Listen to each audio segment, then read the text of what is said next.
ਜਦੋਂ ਦੇਖਿਆ ਕਿ ਹੁਸ਼ਿਆਰਪੁਰ ਦੇ ਆਸ-ਪਾਸ ਹਜ਼ਾਰਾਂ ਹੀ ਵਿਅਕਤੀ ਇਹੋ ਜਿਹੇ ਹਨ, ਪਰਿਵਾਰ ਇਹੋ ਜਿਹੇ ਹਨ ਜਿਨ੍ਹਾਂ ਕੋਲ ਆਪਣਾ ਘਰ ਹੀ ਨਹੀਂ ਆ। ਉਹ ਖੁੱਲ੍ਹੇ ਅਸਮਾਨ 'ਚ ਸੌਂਦੇ ਆ, ਝੁੱਗੀਆਂ ਪਾ ਕੇ ਸੌਂਦੇ ਆ, ਕੱਖ-ਕਾਨੇ ਦੇ ਉੱਪਰ ਤਰਪਾਲ ਲੈ ਕੇ ਅਤੇ ਪਾ ਕੇ ਉਹ ਆਪਣਾ ਗੁਜ਼ਾਰਾ ਕਰਦੇ ਆ। ਬੜੀ ਤੰਗੀ ਦੇ ਵਿੱਚ, ਅਤ ਗਰੀਬੀ ਦੇ ਵਿੱਚ ਵੱਸ ਰਹੇ ਆ।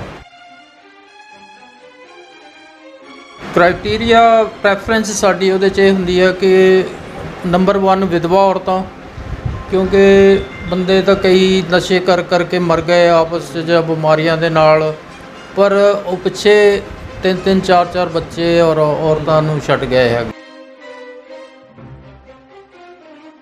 ਕੋਈ ਹੋਰ ਆਪਾਂ ਨੂੰ ਆਸ ਵੀ ਨਹੀਂ ਰੱਖੀ, ਕਈ ਵਾਰੀ ਮੰਗੀ ਦਾ ਵੀ ਨਹੀਂ, ਰੱਬ ਤੋਂ ਮੰਗੀਏ ਕੀ, ਹੋਰ ਇੰਨਾ ਕੁਛ ਦੇ ਦਿੱਤਾ ਅਤੇ ਅਸੀਂ ਆਪਣੇ ਲਈ ਤਾਂ ਮੰਗੀਦਾ ਨਹੀਂ, ਸਿਰਫ ਮੰਗਦੇ ਹੈਗੇ ਆ ਅਸੀਂ ਲੋਕਾਂ ਲਈ, ਗਰੀਬ ਲੋਕਾਂ ਲਈ, ਤਾਂ ਕਿ ਜਿਹੜਾ ਕੋਈ ਇੱਕੋ ਹੀ ਮੇਨ ਉਦੇਸ਼ ਹੈ ਕੋਈ ਬੇਘਰਾ ਨਾ ਰਹਿ ਜਾਏ ਸਾਡੇ ਆਸ-ਪਾਸ। ਉਹ ਵੀ ਸਮਾਜ ਸੇਵਾ ਹੀ ਹੈ। ਜੇ ਤੁਸੀਂ ਜੋਬ ਕ੍ਰੀਏਟ ਕਰਦੇ ਹੋ ਉਹ ਜ਼ਿਆਦਾ ਵਧੀਆ ਸਮਾਜ ਸੇਵਾ, ਤਾਂ ਕਿ ਕੋਈ ਬੱਚਾ ਜਿਹੜਾ ਉਹਨੂੰ ਤੁਸੀਂ ਪੜ੍ਹਾ ਕੇ ਉਹਨੂੰ ਰੁਜ਼ਗਾਰ ਦੇ ਦਿੰਦੇ ਹੋ ਅਤੇ ਉਹ ਆਪਣੇ ਪੈਰਾਂ 'ਤੇ ਆਪ ਖੜ੍ਹੇਗਾ। ਸਾਨੂੰ ਇਸ ਇਮੇਜ ਨੂੰ, ਇੰਡੀਆ ਦੇ ਇਸ ਇਮੇਜ ਨੂੰ ਚੇਂਜ ਕਰਨਾ ਚਾਹੀਦਾ ਤਾਂ ਕਿ ਸਾਡਾ ਵੀ ਇਮੇਜ ਬੈਟਰ ਬਣੇ। ਪਰ ਇਹ ਹੁਣ ਇੱਕ ਆਸ ਮੈਂ ਦੇਖਦਾ ਕਿ ਇੱਕ ਨਵਾਂ ਯੁੱਗ ਕ੍ਰੀਏਟ ਹੋ ਰਿਹਾ ਇੰਡੀਆ ਦੇ ਵਿੱਚ, ਜਿਸ ਦੇ ਵਿੱਚ ਕਿ ਚੰਗੇ ਲੋਕ ਅੱਗੇ ਆ ਰਹੇ ਆ, ਬੜੇ ਵੱਡੇ ਚੇਂਜ ਹੋ ਰਹੇ ਆ।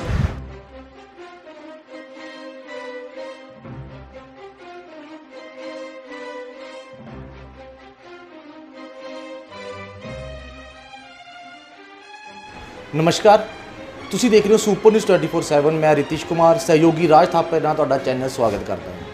ਆਪਾਂ ਗੱਲ ਕਰੀਏ ਸਮਾਜ ਸੇਵਾ ਦੀ। ਸਮਾਜ ਸੇਵਾ ਕਰਨ ਵੇਲੇ ਕਈ ਲੋਕਾਂ ਨੂੰ ਸੋਚਣ 'ਤੇ ਮਜਬੂਰ ਹੋ ਜਾਂਦੇ ਕਿ ਇਹ ਬੰਦਾ ਅਗਲਾ ਜੈਨੂਨ ਹੈ, ਕਿਆ ਇਹਨੂੰ ਆਪਾਂ ਭਲਾਈ ਕਰਾਂਗੇ, ਸਾਨੂੰ ਉਹਦੇ ਵੱਲੋਂ ਕੀ ਮਿਲੇਗਾ। ਆਪਾਂ ਇੱਕ ਤਰ੍ਹਾਂ ਦਾ ਅਗਲੇ ਕੋਲੋਂ ਵੀ ਉਮੀਦ ਕਰਦੇ ਹਾਂ ਕਿ ਸਾਨੂੰ ਉਹਦੇ ਕੋਲੋਂ ਵੀ ਕੁਝ ਮਿਲੇ। ਪਰ ਇੱਕ ਨਵੀਂ ਸੰਸਥਾ, ਨਵੀਂ ਤਾਂ ਨਹੀਂ ਕਹਿ ਸਕਦੇ, ਕਾਫੀ ਪੁਰਾਣੀ ਸੰਸਥਾ, ਸ਼ਾਇਦ ਸੁਣੀ ਵੀ ਹੋਏਗੀ ਤੁਸੀਂ, ਹੋਮ ਫॉर ਦੀ ਹੋਮਲੈਸ। ਇਹਦੇ ਸਾਡੇ ਨਾਲ ਜਿਹੜੇ ਇਹਦੇ ਸੰਸਥਾਪਕ ਨੇ ਵਰਿੰਦਰ ਪ੍ਰਹਾਰ ਜੀ ਸਾਡੇ ਨਾਲ ਮੌਜੂਦ ਨੇ। ਆਪਾਂ ਇਹਨਾਂ ਨਾਲ ਗੱਲਬਾਤ ਕਰਦੇ ਹਾਂ, ਜਾਣਦੇ ਹਾਂ ਕਿ ਕਿਸ ਤਰੀਕੇ ਨਾਲ ਸੰਸਥਾ ਦੀ ਸ਼ੁਰੂਆਤ ਕੀਤੀ ਅਤੇ ਕਿਸ ਪਹਿਲੂਆਂ ਦੇ ਉੱਤੇ ਕਿਹੜੇ ਕੰਮ ਕਰ ਰਹੀ ਹੈ ਸੰਸਥਾ। ਵਰਿੰਦਰ ਜੀ, ਪਹਿਲੇ ਤਾਂ ਤੁਹਾਡਾ ਚੈਨਲ 'ਚ ਬਹੁਤ ਬਹੁਤ ਸਵਾਗਤ ਹੈ ਜੀ। ਥੈਂਕ ਯੂ ਜੀ, ਬਹੁਤ ਬਹੁਤ ਧੰਨਵਾਦ ਤੁਹਾਡਾ। Sir, home for the homeless ਇੱਕ ਨਾਮ ਹੀ ਦੱਸਦਾ ਹੈਗਾ ਕਿ ਕੀ ਕਾਰਜ ਹੁੰਦੇ ਆ, ਪਰ ਕੀ ਤੁਸੀਂ ਆਪਣੇ ਨੂੰ ਦੱਸੋ ਕਿ ਕੀ ਕੰਮ ਕਰਦੇ ਆਪਾਂ ਇਸ ਸੰਸਥਾ 'ਚ? ਇਸ ਸੰਸਥਾ ਦੇ ਵਿੱਚ ਅਸੀਂ ਸਿਰਫ ਗਰੀਬ ਲੋਕ ਜਿਹੜੇ ਆਪਣੇ ਘਰ ਨਹੀਂ ਬਣਾ ਸਕਦੇ ਆਪ, ਅਸੀਂ ਉਹਨਾਂ ਦੇ ਘਰ ਬਣਾ ਕੇ ਦਿੰਦੇ ਆ। ਦੋ ਕਮਰੇ ਦਾ ਇੱਕ ਸੈੱਟ ਬਣਾ ਕੇ ਉਹਨਾਂ ਨੂੰ ਦਿੰਦੇ, ਲੈਂਟਰ ਪਾ ਕੇ, ਪੱਕਾ ਫਰਸ਼ ਵਗੈਰਾ ਲਗਾ ਕੇ। ਅਤੇ ਇਹ ਸੰਸਥਾ ਅਸੀਂ ਜਦੋਂ ਦੇਖਿਆ ਕਿ ਹੁਸ਼ਿਆਰਪੁਰ ਦੇ ਆਸ-ਪਾਸ ਹਜ਼ਾਰਾਂ ਹੀ ਵਿਅਕਤੀ ਇਹੋ ਜਿਹੇ ਹਨ, ਪਰਿਵਾਰ ਇਹੋ ਜਿਹੇ ਹਨ ਜਿਨ੍ਹਾਂ ਕੋਲ ਆਪਣਾ ਘਰ ਹੀ ਨਹੀਂ ਆ। ਉਹ ਖੁੱਲ੍ਹੇ ਅਸਮਾਨ 'ਚ ਸੌਂਦੇ ਆ, ਝੁੱਗੀਆਂ ਪਾ ਕੇ ਸੌਂਦੇ ਆ, ਕੱਖ-ਕਾਨੇ ਦੇ ਉੱਪਰ ਤਰਪਾਲ ਲੈ ਕੇ ਅਤੇ ਪਾ ਕੇ ਉਹ ਆਪਣਾ ਗੁਜ਼ਾਰਾ ਕਰਦੇ ਆ। ਬੜੀ ਤੰਗੀ ਦੇ ਵਿੱਚ, ਅਤ ਗਰੀਬੀ ਦੇ ਵਿੱਚ ਵੱਸ ਰਹੇ ਆ। ਅਤੇ ਪਿੰਡ ਅੱਜੋਵਾਲ ਦੇ ਵਿੱਚ ਇੱਕ ਬਸਤੀ ਆ ਜਿੱਥੇ ਕਿ ਸਾਰੀਆਂ ਝੁੱਗੀਆਂ ਹੀ ਆ।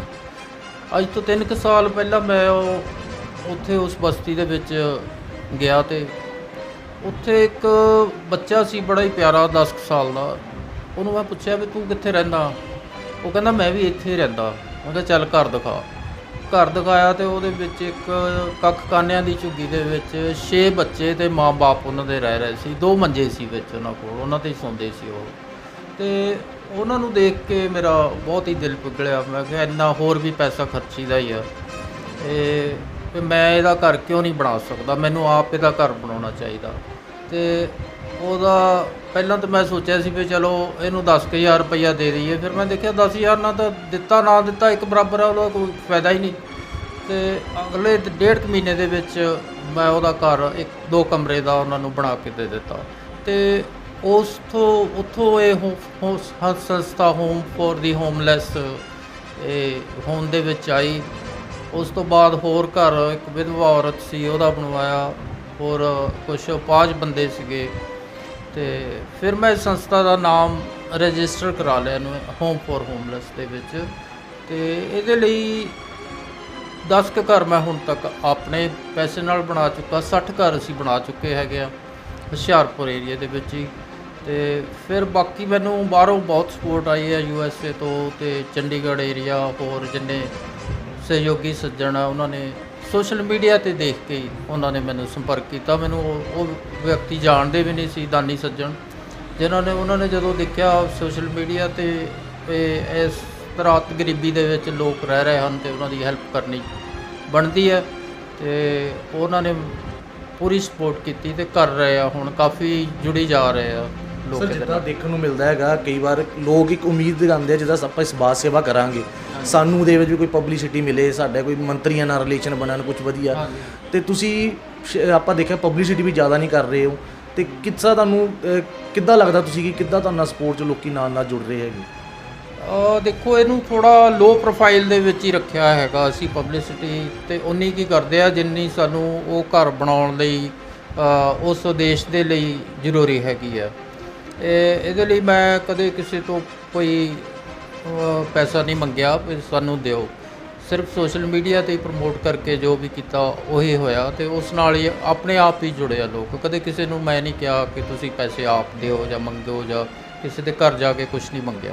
ਸਰ, ਜਿਸ ਤਰ੍ਹਾਂ ਘਰ ਜਦੋਂ ਬਣਾਉਣਾ ਹੁੰਦਾ ਹੈਗਾ ਆਪਾਂ ਉਹਦੇ ਵਿੱਚ ਲੈਂਡ ਵਗੈਰਾ ਵੀ ਅਵੇਲੇਬਲ ਕਰਾਉਂਦੇ, ਕਿ ਉਹ ਕੀ ਕ੍ਰਾਈਟੇਰੀਆ ਕੀ ਰਹਿੰਦਾ ਹੈਗਾ? ਕ੍ਰਾਈਟੇਰੀਆ ਹੈ ਲੈਂਡ ਤੇ ਉਹਨਾਂ ਕੋਲ ਹੁੰਦੀ ਆ, ਜਿਹੜੀ ਕਈ ਗਵਰਨਮੈਂਟ ਨੇ ਅਲਾਟ ਕੀਤੀ ਆ ਜਾਂ ਆਪਣੇ ਹੁੰਦੇ ਆ ਪਲਾਟ, ਤੇ ਕ੍ਰਾਈਟੇਰੀਆ ਪ੍ਰੈਫਰੈਂਸ ਸਾਡੀ ਉਹਦੇ 'ਚ ਇਹ ਹੁੰਦੀ ਆ ਕਿ ਨੰਬਰ 1 ਵਿਧਵਾ ਔਰਤਾਂ, ਕਿਉਂਕਿ ਬੰਦੇ ਤਾਂ ਕਈ ਨਸ਼ੇ ਕਰਕੇ ਮਰ ਗਏ ਆਪਸ 'ਚ ਜਾਂ ਬਿਮਾਰੀਆਂ ਦੇ ਨਾਲ, ਪਰ ਉਹ ਪਿੱਛੇ 3-3 4-4 ਬੱਚੇ ਔਰ ਔਰਤਾਂ ਨੂੰ ਛੱਡ ਗਏ ਹੈਗੇ ਆ, ਤੇ ਉਹ ਔਰਤ ਵਿਚਾਰੀ 3-4 ਬੱਚੇ ਪਾਲਦੀ ਹੈ ਤੇ ਬੜੀ ਮੁਸ਼ਕਿਲ ਨਾਲ ਪਤਾ ਨਹੀਂ ਕਿਸ ਤਰ੍ਹਾਂ ਉਹ ਗੁਜ਼ਾਰਾ ਕਰਦੀ ਹੈ। ਬੜੀ ਹੀ ਤਰਸਯੋਗ ਹਾਲਤ ਹੁੰਦੀ ਹੈ ਉਹਨਾਂ ਦੀ।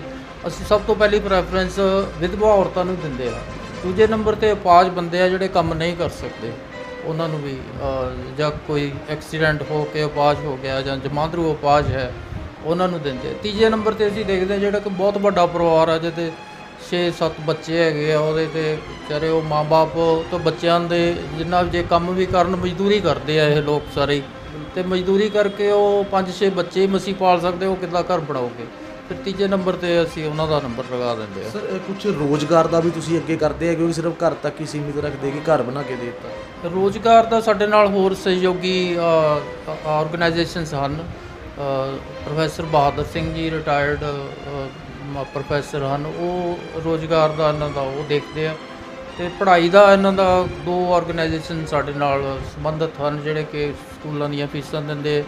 ਅਤੇ ਨਿਸ਼ਕਾਮ ਸਿੱਖ ਸੇਵਾ ਸੁਸਾਇਟੀ ਦਿੱਲੀ 'ਚ ਉਹਨਾਂ ਨਾਲ ਵੀ ਸਾਡਾ ਸੰਪਰਕ ਹੈ।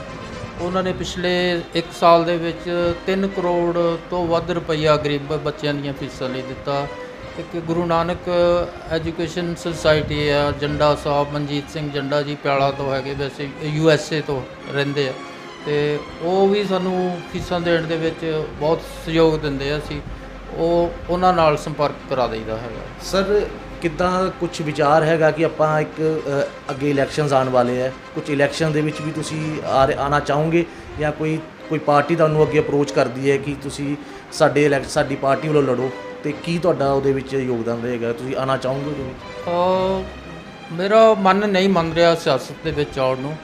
ਕੁਝ ਪਾਰਟੀਆਂ ਨੇ ਮੈਨੂੰ ਸੰਪਰਕ ਕੀਤਾ ਕਿ ਜੇ ਤੁਹਾਡੇ ਵਰਗੇ ਚੰਗੇ ਬੰਦੇ ਆਉਣਗੇ ਸਿਆਸਤ ਦੇ ਵਿੱਚ, ਅਤੇ ਤਾਂ ਹੀ ਜਿਹੜੇ ਬੈਡ ਐਲੀਮੈਂਟਸ ਆ ਉਹ ਭੱਜੂਗੇ। ਅਤੇ ਤੁਸੀਂ ਜਿਹੜਾ ਉਦੋਂ ਮੌਕਾ ਹੁੰਦਾ ਹੈ ਚੋਣਾਂ ਦਾ, ਤੁਸੀਂ ਗੱਲਾਂ ਵੀ ਕਰਦੇ ਹੋ ਕਿ ਬੇਇਨਸਾਫੀ ਹੋ ਰਹੀ ਆ, ਗਰੀਬਾਂ ਦੇ ਘਰ ਨਹੀਂ ਬਣ ਰਹੇ, ਦੂਜੇ ਜਿਹੜੇ ਕੁਛ ਕਰਪਟ ਲੋਕ ਹੈ ਉਹ ਸਾਰਾ ਹੀ ਪਬਲਿਕ ਦਾ ਪੈਸਾ ਆਪਣੇ ਘਰ ਇੱਕ ਤਰ੍ਹਾਂ ਚੋਰੀ ਕਰਕੇ ਹੀ ਲੈ ਜਾਂਦੇ ਆ, ਠੱਗੀ ਕਰਕੇ ਹੀ ਲੈ ਜਾਂਦੇ ਆ। ਅਤੇ ਜੇ ਜਿਹੜੇ ਤੁਹਾਡੇ ਵਰਗੇ ਇਮਾਨਦਾਰ ਬੰਦੇ ਆ ਜੇ ਅੱਗੇ ਆਉਗੇ ਤਾਂ ਹੀ ਅਸੀਂ ਉਹਨਾਂ ਦਾ ਰਾਹ ਰੋਕ ਸਕਾਂਗੇ। ਪਰ ਇਸ ਬਾਰੇ ਮੈਂ ਫੈਸਲਾ ਨਹੀਂ ਕੀਤਾ। ਮੈਂ ਇਹ ਸੋਚਦਾ ਕਿ ਕਿਤੇ ਜਿਹੜਾ ਮੈਂ ਇਹ ਘਰ ਬਣਾਉਣ ਦਾ ਉਦੇਸ਼ ਨਾਲ ਚੱਲਿਆ ਹੋਇਆ, ਇਸ ਨੂੰ ਫਰਕ ਨਾ ਪੈ ਜਾਏ। ਪਰ ਸਿਆਸਤ ਵਿੱਚ ਜਦੋਂ ਪੋਲੀਟਿਕਸ 'ਚ ਜੇ ਤੁਸੀਂ ਆ ਜਾਂਦੇ ਹੋ ਨਾਲ, ਇੱਕ ਤੁਹਾਨੂੰ ਨਹੀਂ ਲੱਗਦਾ ਤੁਹਾਨੂੰ ਇੱਕ ਬਲ ਹੋਰ ਮਿਲੇਗਾ, ਤੁਸੀਂ ਹੋਰ ਡਬਲ ਪਾਵਰਫੁਲ ਹੋਵੋਗੇ? ਹਾਂ, ਉਹ ਤਾਂ ਹੈ। ਕਈ ਇਹ ਵੀ ਕਹਿੰਦੇ ਆ ਕਿ ਜੇ ਤੁਹਾਡੇ ਵਰਗੇ ਬੰਦੇ ਸਿਆਸਤ 'ਚ ਆਓਗੇ ਤਾਂ ਜੇ ਤੁਸੀਂ ਘਰ ਹੁਣ 10 ਟਾਈਮ ਮੋਰ ਬਣਾ ਸਕਦੇ ਹੋ ਤੁਸੀਂ ਹੁਣ ਨਾਲੋਂ। ਪਰ ਇਹਦੇ ਬਾਰੇ ਸੋਚਣਾ ਪੈਂਦਾ ਕਈ ਵਾਰੀ। ਇਹ ਵੀ ਸੋਚ ਹੈਗੀ ਕਿ ਸਿਆਸਤ ਬੜੀ ਗੰਦੀ ਖੇਡ ਹੈ, ਪਰ ਦੂਜੇ ਪਾਸੇ ਇਹ ਸੋਚ ਹੈ ਕਿ ਜੇ ਇਹਨੂੰ ਅਸੀਂ ਗੰਦੀ ਮੰਨ ਲਈਏ ਤੇ ਫਿਰ ਤਾਂ ਸ਼ਰੀਫ ਬੰਦੇ ਆਊਗੇ ਨਹੀਂ, ਫਿਰ ਤਾਂ ਉਹੀ ਗੁੰਡੇ ਜਿਹੜੇ ਲੋਕ ਹੈਗੇ ਆ, ਲੋਕਾਂ ਨੂੰ ਲੁੱਟਣ ਵਾਲੇ ਲੋਕ ਹੈ, ਸਿਰਫ ਸਿਆਸਤ ਦੇ ਵਿੱਚ ਉਹੀ ਰਹਿ ਜਾਊਗੇ। ਸਰ ਜਿੱਦਾਂ ਸਾਨੂੰ ਪਤਾ ਲੱਗਿਆ ਕਿ ਤੁਸੀਂ ਕੋਈ ਪਾਰਟੀ ਤੁਹਾਨੂੰ ਬਹੁਤ ਸਟਰੋਂਗਲੀ ਸਪੋਰਟ ਕਹਿ ਰਹੀ ਹੈ ਕਿ ਸਾਡੇ ਨਾਲ ਲੜੋ ਇਲੈਕਸ਼ਨ, ਜੇ ਤੁਹਾਡੀ ਟਿਕਟ ਕਨਫਰਮ ਕਰ ਦਿੰਦੇ ਆ ਤਾਂ ਕਿਸ ਕ੍ਰਾਈਟੇਰੀਆ ਦੇ ਉੱਤੇ ਤੁਹਾਡਾ ਕੀ ਮੇਨ ਰਹੇਗਾ ਵਿਕਾਸ ਵਾਸਤੇ ਹੁਸ਼ਿਆਰਪੁਰ? ਦੇਖੋ ਅਜੇ ਤੱਕ ਤੇ ਮੈਂ ਉਹਨਾਂ ਨੂੰ ਪਾਰਟੀਆਂ ਨਾਲ ਸੰਪਰਕ ਉਹਨਾਂ ਨੇ ਕੀਤਾ ਤੇ ਮੈਂ ਅਜੇ ਤੱਕ ਉਹਨਾਂ ਨੂੰ ਕਿਸੇ ਨੂੰ ਹਾਂ ਨਹੀਂ ਕੀਤੀ, ਤੇ ਫਿਰ ਵੀ ਸੋਚਣਾ ਪਏਗਾ ਇਸ ਬਾਰੇ। ਤੇ ਜੇ ਅਸੀਂ ਆਉਂਦੇ ਆ ਤੇ ਉਸ ਤੋਂ ਤਾਂ ਇਹ ਹੋਏਗਾ ਕਿ ਜਿਹੜਾ ਆਪਣਾ ਦੇਸ਼ ਤੇ ਹੈ ਹੀ ਨਹੀਂ ਪੈਸਾ ਕਮਾਉਣ ਦਾ ਜਾਂ ਹੋਰ ਆ, ਪ੍ਰਭੂ ਦੀ ਕਿਰਪਾ ਹੈ ਕਿ ਸਾਡੇ ਕੋਲ ਆਪਣਾ ਹੀ ਬਹੁਤ ਕੁਝ ਹੈ ਗੁਜ਼ਾਰੇ ਦੇ ਲਈ, ਤੇ ਕੋਈ ਹੋਰ ਆਪਾਂ ਨੂੰ ਆਸ ਵੀ ਨਹੀਂ ਰੱਖੀ। ਕਈ ਵਾਰੀ ਮੰਗੀ ਦਾ ਵੀ ਨਹੀਂ, ਰੱਬ ਤੋਂ ਮੰਗੀਏ ਕੀ, ਹੋਰ ਇੰਨਾ ਕੁਝ ਦੇ ਦਿੱਤਾ ਤੇ ਅਸੀਂ ਆਪਣੇ ਲਈ ਤਾਂ ਮੰਗੀਦਾ ਨਹੀਂ, ਸਿਰਫ ਮੰਗਦੇ ਹੈਗੇ ਅਸੀਂ ਲੋਕਾਂ ਲਈ, ਗਰੀਬ ਲੋਕਾਂ ਲਈ, ਤਾਂ ਕਿ ਜਿਹੜਾ ਕੋਈ ਇੱਕੋ ਹੀ ਮੇਨ ਉਦੇਸ਼ ਹੈ ਕੋਈ ਬੇਘਰਾ ਨਾ ਰਹਿ ਜਾਏ ਸਾਡੇ ਆਸ-ਪਾਸ। ਤੋ ਸਰ ਇੱਕ ਆਖਰੀ ਸਵਾਲ ਹੈ, ਕੀ ਮੈਸੇਜ ਦੇਣਾ ਚਾਹੋਗੇ ਕਿ ਲੋਕ ਤੁਹਾਡੇ ਨਾਲ ਜੁੜਨ ਜਾਂ ਨਹੀਂ ਵੀ ਜੁੜਨਾ ਚਾਹੁੰਦੇ ਤੇ ਸਮਾਜ ਸੇਵਾ ਜ਼ਰੂਰ ਕਰਨ, ਉਸ ਨੂੰ ਇੱਕ ਮੋਟੀਵੇਟ ਵਾਸਤੇ ਕੀ ਮੈਸੇਜ ਦੇਣਾ ਚਾਹੋਗੇ ਸ਼ਹਿਰ ਵਾਸੀਆਂ ਨੂੰ? ਮੈਂ ਚਾਹੁੰਦਾ ਕਿ ਵੱਧ ਤੋਂ ਵੱਧ ਨੌਜਵਾਨ ਵਰਗ ਹੈ ਜਿਹੜਾ ਉਹ ਇਸ ਸਮਾਜ ਸੇਵਾ ਵੱਲ ਆਵੇ ਅਤੇ ਸਾਡੇ ਨਾਲ ਜੁੜੇ, ਹੋਰ ਸਮਾਜ ਸੇਵੀ ਆਰਗੇਨਾਈਜੇਸ਼ਨਸ ਨਾਲ ਜੁੜੇ। ਦੇਖੋ ਸਰਕਾਰ ਤੇ ਇੱਕ ਜਰਾਇਮ ਪੇਸ਼ਾ ਲੋਕਾਂ ਦਾ ਨੈਟਵਰਕ ਬਣ ਕੇ ਹੀ ਰਹਿ ਗਈ ਹੈ, ਅਤੇ ਜੇ ਸਮਾਜ ਸੇਵੀ ਸੰਸਥਾਵਾਂ ਹਨ ਜਿਹੜੀਆਂ ਕੁਝ ਜਿਵੇਂ ਕਿ ਡਾਕਟਰ ਓਬਰਾਏ ਸਾਹਿਬ ਦੀ ਹੈ ਦੁਬਈ ਵਾਲੇ, ਖਾਲਸਾ ਏਡ ਹੈ, ਹੋਰ ਅਨੇਕਾਂ ਦੇ ਮੈਂ ਨਾਂ ਲੈ ਸਕਦਾ, ਨਿਸ਼ਕਾਮ ਸੇਵਾ ਵਾਲੇ ਹਨ ਦਿੱਲੀ ਤੋਂ, ਅਤੇ ਉਹੋ ਜਿਹੀਆਂ ਸਮਾਜ ਸੇਵੀ ਆਰਗੇਨਾਈਜੇਸ਼ਨਸ ਦੇ ਸਿਰ 'ਤੇ ਹੀ ਇਹ ਚੱਲ ਰਿਹਾ ਸਾਰਾ ਕੁਛ ਜਿਹੜਾ ਭਲੇ ਦਾ ਕੰਮ ਹੈ, ਅਤੇ ਸਾਨੂੰ ਇਹਨਾਂ ਸੰਸਥਾਵਾਂ ਦੇ ਨਾਲ ਜੁੜਨਾ ਚਾਹੀਦਾ। ਦੂਜਾ ਜਿਹੜੀਆਂ ਸਮਾਜ ਸੇਵੀ ਸੰਸਥਾਵਾਂ ਆ ਉਹਨਾਂ ਨੂੰ ਇੱਕ ਕੋਆਰਡੀਨੇਸ਼ਨ ਕਮੇਟੀ ਬਣਾਉਣੀ ਚਾਹੀਦੀ ਹੈ ਤਾਂ ਕਿ ਪਤਾ ਲੱਗੇ ਕਿ ਕਿਹੜਾ ਕੀ ਕਰ ਸਕਦਾ, ਔਰ ਉਹਨਾਂ ਨੂੰ ਆਪਣੇ ਫੀਲਡ 'ਚ ਹੀ ਰਹਿਣਾ ਚਾਹੀਦਾ ਹੈਗਾ। ਜਿਸ ਤਰ੍ਹਾਂ ਮੈਂ ਘਰ ਬਣਾਉਣ ਦੇ ਫੀਲਡ ਦੇ ਵਿੱਚ ਹੈਗਾ ਅਤੇ ਮੈਨੂੰ ਹੋਰ ਫੀਲਡ ਦੇ ਵਿੱਚ ਨਹੀਂ, ਐਜੂਕੇਸ਼ਨ ਦੇ ਫੋਕਸ ਰੱਖਣਾ ਚਾਹੀਦਾ, ਆਪਣੇ ਹੀ ਫੀਲਡ ਦੇ ਵਿੱਚ ਫੋਕਸ ਰੱਖਣਾ ਚਾਹੀਦਾ। ਸਮਾਜ ਸੇਵੀ ਸੰਸਥਾਵਾਂ ਨੂੰ ਵੀ ਮੈਂ ਇਹ ਕਹਿੰਦਾ, ਜੇ ਤੁਸੀਂ ਐਜੂਕੇਸ਼ਨ ਦਾ ਕੰਮ ਕਰਦੇ ਤਾਂ ਤੁਸੀਂ ਉਹੀ ਕਰੋ ਤਾਂ ਕਿ ਉਹਦੇ ਵਿੱਚ ਵੱਧ ਤੋਂ ਵੱਧ ਤੁਹਾਨੂੰ ਤਜਰਬਾ ਹੋਵੇ, ਉਹਦੇ ਵਿੱਚ ਤੁਹਾਨੂੰ ਪਤਾ ਹੋਵੇ। ਜੇ ਤੁਸੀਂ ਇੱਕ ਬੱਚੇ ਦੀ ਫਸਟ ਈਅਰ ਦੀ ਫੀਸ ਦੇ ਦਿੱਤੀ ਆ ਅਤੇ ਉਹਦੀ ਤੁਸੀਂ ਸੈਕੰਡ ਥਰਡ ਈਅਰ ਦੀ ਨਹੀਂ ਦਿੰਦੇ ਤਾਂ ਉਹਦੀ ਫਸਟ ਈਅਰ ਦੀ ਵੀ ਬੇਕਾਰ ਜਾਏਗੀ। ਇਸ ਕਰਕੇ ਉਹਨਾਂ ਨੂੰ ਆਪਣੇ ਹੀ ਉਹਦੇ ਫੀਲਡ ਦੇ ਵਿੱਚ ਰਹਿਣਾ ਚਾਹੀਦਾ। ਮੈਡੀਕਲ ਫੀਲਡ ਦੇ ਵਿੱਚ ਵੀ ਬਹੁਤ ਸੇਵਾ ਦੀ ਲੋੜ ਹੈ, ਕਿਉਂਕਿ ਹਸਪਤਾਲਾਂ ਦੇ ਵਿੱਚ ਵੀ ਬਹੁਤ ਲੁੱਟ ਖਸੁੱਟ ਹੋ ਰਹੀ ਹੈ। ਆਮ ਜਨਤਾ ਦਾ ਪਿਛਲੇ ਕਰੋਨਾ ਦੇ ਦੌਰਾਨ ਲੋਕ ਤੇ ਲੁੱਟੇ ਗਏ ਹਸਪਤਾਲਾਂ ਵੱਲੋਂ, ਡਾਕਟਰਾਂ ਵੱਲੋਂ, ਅਤੇ ਇਸ ਫੀਲਡ ਦੇ ਵਿੱਚ ਵੀ ਜਿਸ ਤਰ੍ਹਾਂ ਕਿ ਹੁਣ ਪਿੱਛੇ ਜੇ ਫ੍ਰੀ ਮੈਡੀਕਲ ਕਲੀਨਿਕਸ ਖੋਲ੍ਹੀਆਂ ਗਈਆਂ ਨੇ, ਉਹ ਸਮਾਜ ਸੇਵੀ ਸੰਸਥਾਵਾਂ ਬਹੁਤ ਵੱਡਾ ਯੋਗਦਾਨ ਪਾ ਰਹੀਆਂ। ਫ੍ਰੀ ਲੈਬਸ ਖੋਲ੍ਹੀਆਂ ਬਾਬਾ ਨਾਨਕ ਦੇ ਨਾਮ ਹੇਠ, ਅਤੇ ਉਹੋ ਜਿਹੀਆਂ ਸੰਸਥਾਵਾਂ ਨੂੰ ਵੀ ਅੱਗੇ ਆਉਣਾ ਚਾਹੀਦਾ ਐਜੂਕੇਸ਼ਨ ਫੀਲਡ ਦੇ ਵਿੱਚ। ਅਤੇ ਫਿਰ ਜੋਬ ਕ੍ਰੀਏਸ਼ਨ ਦੇ ਵਿੱਚ ਵੀ ਉਹ ਵੀ ਸਮਾਜ ਸੇਵਾ ਹੀ ਹੈ। ਜੇ ਤੁਸੀਂ ਜੋਬ ਕ੍ਰੀਏਟ ਕਰਦੇ ਹੋ ਉਹ ਜ਼ਿਆਦਾ ਵਧੀਆ ਸਮਾਜ ਸੇਵਾ, ਤਾਂ ਕਿ ਕੋਈ ਬੱਚਾ ਜਿਹੜਾ ਉਹਨੂੰ ਤੁਸੀਂ ਪੜ੍ਹਾ ਕੇ ਉਹਨੂੰ ਰੁਜ਼ਗਾਰ ਦੇ ਦਿੰਦੇ ਹੋ ਅਤੇ ਉਹ ਆਪਣੇ ਪੈਰਾਂ 'ਤੇ ਆਪ ਖੜ੍ਹੇਗਾ। ਇੰਸਟੈਡ ਉਹਨੂੰ ਪੈਸਾ ਦੇਣ ਦੀ ਬਜਾਏ ਕਿਸੇ ਨੂੰ ਤੁਸੀਂ ਉਹਨੂੰ ਰੁਜ਼ਗਾਰ ਦੇਣ 'ਚ ਪ੍ਰੈਫਰੈਂਸ ਦਿਓ। ਅਤੇ ਜਿਹੜੀ ਘਰਾਂ ਦੀ ਸਮੱਸਿਆ ਹੈ ਇਹ ਬੇਸਿਕ ਸਮੱਸਿਆ ਹੈ। ਐਟਲੀਸਟ ਹਰ ਇੱਕ ਪਰਿਵਾਰ ਦੇ ਕੋਲ ਇੱਕ ਪੱਕਾ ਘਰ ਤੇ ਹੋਣਾ ਚਾਹੀਦਾ। ਪੰਜਾਬ ਦੇ ਵਿੱਚ, ਇੰਡੀਆ ਦੇ ਵਿੱਚ ਵੱਡੇ ਵੱਡੇ ਮਸਲੇ ਖੜ੍ਹੇ ਕੀਤੇ ਜਾਂਦੇ ਆ, ਕਈ ਤੇ ਜਾਣ-ਬੁੱਝ ਕੇ ਕੀਤੇ ਜਾਂਦੇ ਆ, ਦੰਗੇ ਫਸਾਦ ਇਹ ਉਹ, ਅਤੇ ਇੰਡੀਆ ਦੇ ਵਿੱਚ ਹੀ ਹੈ ਉਹ ਅਤੇ ਜ਼ਿਆਦਾ, ਅਤੇ ਉਹ ਜਿਹੜੇ ਬੰਦ ਹੋਣੇ ਚਾਹੀਦੇ ਆ। ਉਸ ਨਾਲੋਂ ਕਦੇ ਇਹ ਦੇਖੋ ਮਸਲਾ ਇਹ ਕਦੇ ਉਠਾਇਆ ਨਹੀਂ ਕਿ ਲੋਕਾਂ ਕੋਲ ਘਰ ਹੈ ਨਹੀਂ ਗੇ, ਇਹ ਤਾਂ ਮਸਲਾ ਅਸੀਂ ਪਹਿਲੀ ਵਾਰ ਉਠਾ ਰਹੇ ਹਾਂ, ਘਰ ਹੈ ਨਹੀਂ। ਈਵਨ ਹੁਸ਼ਿਆਰਪੁਰ 'ਚ ਕਿਸੇ ਨੂੰ ਪਤਾ ਹੀ ਨਹੀਂ ਕਿ ਲੋਕ ਬੇਘਰੇ ਵੀ ਹਨ, ਜਦ ਕਿ ਮੇਰੇ ਕੋਲ ਕਈ ਹਜ਼ਾਰ ਬੰਦੇ ਦੀ ਲਿਸਟ ਹੈ ਕਿ ਜਿਹੜੇ ਬੇਘਰੇ ਆ ਵਿਚਾਰੇ, ਜਿਹਨਾਂ ਕੋਲ ਘਰ ਹੈ ਨਹੀਂ, ਕਿਰਾਏ 'ਤੇ ਰਹਿੰਦੇ, ਧੱਕੇ ਖਾਂਦੇ ਇੱਧਰ ਉੱਧਰ, ਉਹ ਕਰ ਰਹੇ ਆ। ਦੇਖੋ ਜਦੋਂ ਅਸੀਂ ਪੂਰੇ ਵਰਲਡ ਵੱਲ ਦੇਖੀਏ, ਜਿਸ ਤਰ੍ਹਾਂ ਇੰਗਲੈਂਡ ਹੈ ਉਹ ਪੂਰੀ ਦੁਨੀਆ 'ਤੇ ਰਾਜ ਕਰਨ ਲਈ ਜਾਣਿਆ ਜਾਂਦਾ ਹਿਸਟਰੀ ਦੇ ਵਿੱਚ, ਫਰਾਂਸ ਆਪਣੀ ਫੈਸ਼ਨ ਅਤੇ ਟੈਕਨੋਲੋਜੀ ਲਈ ਜਾਣਿਆ ਜਾਂਦਾ, ਗਰੀਸ ਆਪਣੀ ਡੂੰਘੀ ਫਿਲਾਸਫੀ ਲਈ ਜਾਣਿਆ ਜਾਂਦਾ। ਪਰ ਜਦੋਂ ਵਰਲਡ ਲੈਵਲ 'ਤੇ ਇੰਡੀਆ ਦਾ ਨਾਮ ਆਉਂਦਾ ਅਤੇ ਇੰਡੀਆ ਦੰਗੇ ਫਸਾਦ ਅਤੇ ਹੋਰ ਸਾਰੇ ਗਲਤ ਕੰਮਾਂ ਲਈ, ਗਰੀਬੀ, ਗੰਦਗੀ ਲਈ, ਦਲਿੱਦਰ ਲਈ ਜਾਣਿਆ ਜਾਂਦਾ। ਸਾਨੂੰ ਇਸ ਇਮੇਜ ਨੂੰ, ਇੰਡੀਆ ਦੇ ਇਸ ਇਮੇਜ ਨੂੰ ਚੇਂਜ ਕਰਨਾ ਚਾਹੀਦਾ ਤਾਂ ਕਿ ਸਾਡਾ ਵੀ ਇਮੇਜ ਬੈਟਰ ਬਣੇ। ਪਰ ਇਹ ਹੁਣ ਇੱਕ ਆਸ ਮੈਂ ਦੇਖਦਾ ਕਿ ਇੱਕ ਨਵਾਂ ਯੁੱਗ ਕ੍ਰੀਏਟ ਹੋ ਰਿਹਾ ਇੰਡੀਆ ਦੇ ਵਿੱਚ, ਜਿਸ ਦੇ ਵਿੱਚ ਕਿ ਚੰਗੇ ਲੋਕ ਅੱਗੇ ਆ ਰਹੇ ਆ, ਬੜੇ ਵੱਡੇ ਚੇਂਜ ਹੋ ਰਹੇ ਆ। ਸੋਸ਼ਲ ਮੀਡੀਆ ਦਾ ਬਹੁਤ ਵੱਡਾ ਯੋਗਦਾਨ ਹੈ। ਹੁਣ ਕੁਝ ਵੀ ਛੁਪਿਆ ਨਹੀਂ ਰਹਿੰਦਾ, ਜਿਹੜਾ ਚੋਰੀ ਕਰਦਾ ਆ ਉਹਦਾ ਫਟਾਫਟ ਪਤਾ ਲੱਗ ਜਾਂਦਾ। ਅਤੇ ਪਹਿਲਾਂ ਤਾਂ ਛੁਪਾ ਸਕਦੇ ਸੀ, ਤੁਸੀਂ ਪਤਾ ਹੀ ਨਹੀਂ ਸੀ ਲੱਗਦਾ।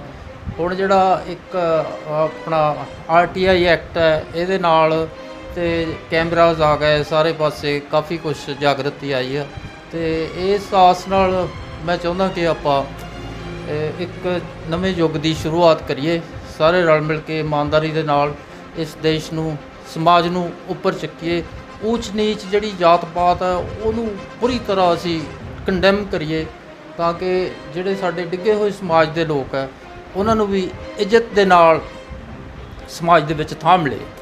ਤੋ ਇਹ ਸਨ ਸਾਡੇ ਨਾਲ ਹੋਮ ਫॉर ਹੋਮਲੈਸ ਦੇ ਸੰਸਥਾਪਕ ਵਰਿੰਦਰ ਪ੍ਰਹਾਰ ਜੀ, ਜਿਨ੍ਹਾਂ ਵੱਲੋਂ ਕਹਿਣਾ ਹੈ ਕਿ ਜੇ ਸਮਾਜ ਸੇਵਾ ਕਰਨੀ ਨਿਸਵਾਰਥ ਹੋ ਕੇ ਕਰੋ। ਤੇ ਸਾਡੇ ਇੱਕ ਸਵਾਲ ਦਾ ਜਵਾਬ ਇਹਨਾਂ ਨੇ ਹੱਸ ਕੇ ਟਾਲਤਾ ਕਿ ਹਲੇ ਇਲੈਕਸ਼ਨਸ ਵਾਸਤੇ ਕੋਈ ਮੂਡ ਨਹੀਂ ਹੈ, ਪਰ ਜੇ ਕੋਈ ਪਾਰਟੀ ਕੱਲ੍ਹ ਨੂੰ ਇਨ ਫਿਊਚਰ ਮੇਰੇ 'ਤੇ ਕੋਈ ਜ਼ੋਰ ਪਾਏਗੀ ਜਾਂ ਮੇਰਾ ਮਨ ਮੰਨੇਗਾ ਤੇ ਮੈਂ ਜ਼ਰੂਰ ਜਾਊਂਗਾ। ਤੇ ਮੈਂ ਵੀ ਕਹਿੰਦਾ ਹੈਗਾ ਕਿ ਜੇ ਕਿਸੇ ਨੂੰ ਹੋਮ ਫॉर ਹੋਮਲੈਸ, ਕਿਸੇ ਨੂੰ ਜ਼ਰੂਰਤਮੰਦ ਨੂੰ ਲੋੜ ਹੈਗੀ, ਜ਼ਰੂਰ ਇਹਨਾਂ ਨਾਲ ਸੰਪਰਕ ਕਰੋ। ਕੈਮਰਾਮੈਨ ਰਾਜ ਥਾਪਰ ਦੇ ਨਾਲ ਰਿਤਿਸ਼ ਕੁਮਾਰ, ਹੁਸ਼ਿਆਰਪੁਰ।